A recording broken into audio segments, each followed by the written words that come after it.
वहीं यूक्रेन की मदद के लिए अमेरिका ने एक बार फिर अपना बारूद खाना खोल दिया है। दावा किया जा रहा है कि अमेरिका ने यूक्रेन के लिए $400 मिलियन यानी भारतीय रुपयों में करीब 3,270 करोड़ रुपए के नए राहत पैकेज का ऐलान किया है, जिसमें बम बारूद से लेकर घातक रॉकेट लॉन्चर तक शामिल है।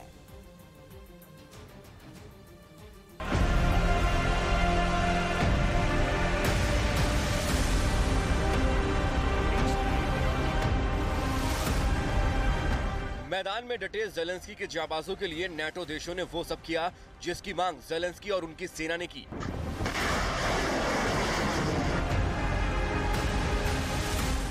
फ्रांस से मिसाइलें मिली, ब्रिटेन से गोला बारूद मिला, जर्मनी से टैंक मिले और अमेरिका ने तो जैसे अपने बारूद खाने की चाबी ही ज़ेलेंस्की के हाथ में दे दी हो। मिसाइल, एयर डिफेंस सिस्टम, गोला बारूद, टैंक, लॉन्चर, ड्रोन, वो सब हथियार बाइडेन ने यूक्रेन की सेना को दिए जिससे वो रूस के खिलाफ चढ़ाई कर सके। और अब एक नया राहत पैकेज यूक्रेन के लिए जारी किया गया है।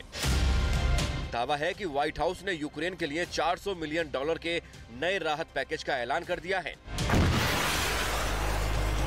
इस नई मदद में रॉकेट लॉन्चर भी है, गोला बारूद भी है और मेडिकल सुविधाएं भी हैं, जो युद्ध के 1 साल पूरा होने के बाद भी यूक्रेन की जमीन पर डटे यूक्रेन के सैनिकों का हौसला बढ़ाएगा। Today, the Biden-Harris administration is announcing its 33rd security assistance package for Ukraine using presidential drawdown authorities as we continue to surge weapons and equipment that Ukraine needs to defend itself against Russian aggression.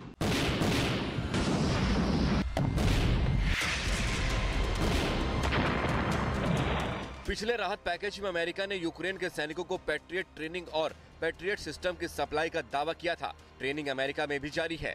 Patriot को Ukraine का ब्रह्मास्त्र कहा जा रहा है।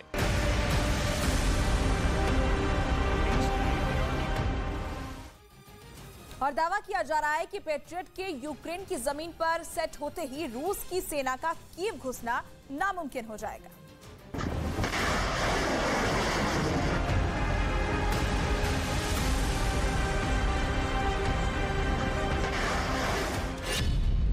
Patriot missile दुनिया की बेहतरीन defence system में से एक है।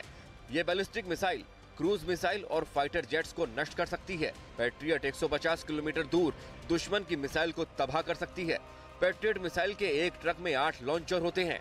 पैट्रियट सभी मौसमों में काम करने में सक्षम है।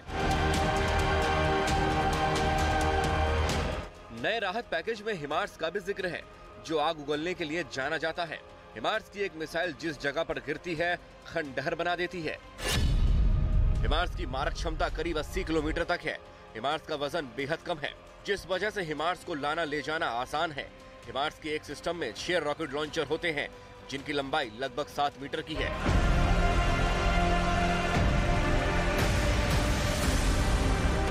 हिमार्स के हमले ने रूस को बहुत परेशान किया है।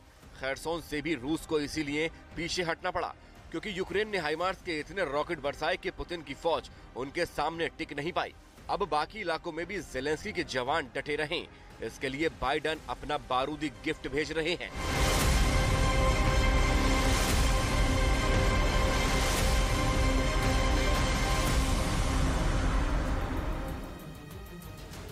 अब आपको बताते हैं कि आखिर कैसे अमेरिकी हथियारों की बदौलत यूक्रेन अब तक जंग में टिका है और रूस को टक्कर दे रहा है। दरअसल युद्ध शुरू होने के साथ ही यूक्रेन में अमेरिका लगातार खतरनाक हथियार भेज रहा है। सबसे पहले स्टिंगर एंटी एयरक्राफ्ट मिसाइल की खेप भेजी गई थी और साथ में ही जैवलिन एंटी टैंक मिसाइल भी यूक्रेन को दिए गए। इसके अलावा आपको बता दें कि स्टिंगर और जैवलिन के इस्तेमाल से रूस की फॉरवर्ड सेना को पीछे धकेलने में यूक्रेन कामयाब रहा। अमेरिका के सबसे खतरनाक high mobility artillery rocket system यानी हिमार्स भी दिया गया। इसके बाद national advance surface to air missile system यानी इसे भी भेजा गया और इसकी वजह से यूक्रेन ने रूसी फौज से पूर्वी यूक्रेन में जमकर मुकाबला किया। अमेरिका अब यूक्रेन को पैट्रियट मिसाइल सिस्टम देने वाला है, जो लंबी दूरी तक हमला कर सकता है और यूक्रेन के लिए रक्षा कवच का काम भी करेगा।